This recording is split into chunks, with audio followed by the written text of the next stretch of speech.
Nabanggit natin, Kuya Mark, yung mga halimbawa. Ngayon naman po, ito po, ano po yung mga elements of obstruction of justice? So, ano ba elemento?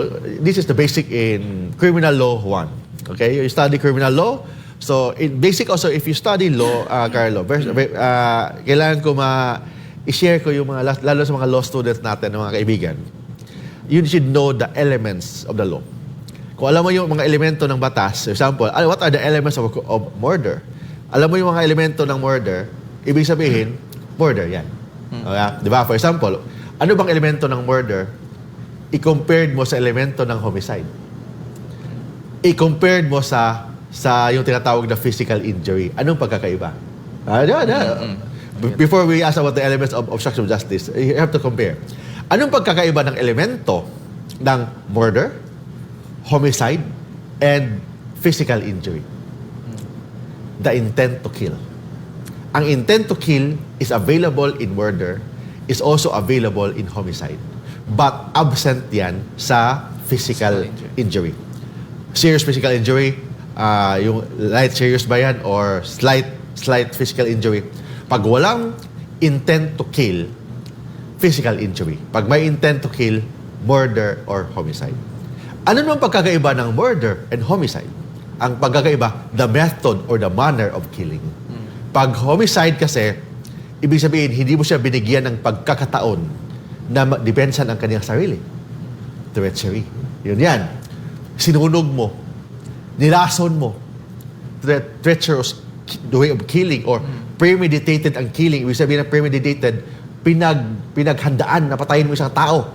Yan. But still, intent to kill yan. Pero kung wala namang, hindi mo na pinaghandaan, lasing kayong dalawang kaibigan, tapos nag-away ka sa politika, nagdebate kayo, ikaw, Marcos, siya Duterte, nagdebate kayo. Tapos dahil lasing kayo, nagsuntukan hanggang isa namatay. Is it murder? No. It's not murder. Kasi hindi naman premeditated. Dahil sa kalasingan ninyo, gusto kayo magpatayan. So, ibig sabihin, that is homicide. Alam mo na ha? Homicide, intent to kill is present, but in compare that to murder, there's still intent to kill, but the mode of killing is different. But pag walang intent to kill, yun ang tinatawag na physical injury. O, dito tayo sa elemento ng obstruction of justice. Yeah. Ang elemento ng obstruction of justice, basic din yan. Number 1, crime is allegedly committed. May krimen. Allegedly. Hindi pa totoong krimen. Allegedly committed. And it's still under investigation or under prosecution. So, inimbestigahan ang isang krimen, allegedly na nangyari, inimbestigahan or under prosecution. Ang offender, alam niya na under investigation yung krimen na yan.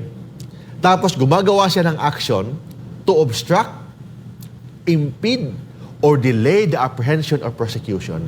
Ibig sabihin, alam niya na may investigation, alam niya na inimbestigahan ng kaso, tapos gumagawa siya ng kasinungalingan, tinatago niya ang mga ebidensya, ni-mislead niya ang mga prosecution kasi gumagawa siya ng statement na hindi naman totoo, or kung totoo man, twisted or edited ang statement niya, that is already obstruction of justice. Ibig sabihin, ang gumagawa ng ang isang tao na yan, alam niya na under investigation ang kaso, tapos gumagawa siya ng action to mislead the investigation, na naiba ang investigation kasi twisted yung ginagawa niya or edited yung ginagawa niya na mga statement or tinatago niya ang ebidensya para maiba ang resulta ng investigation.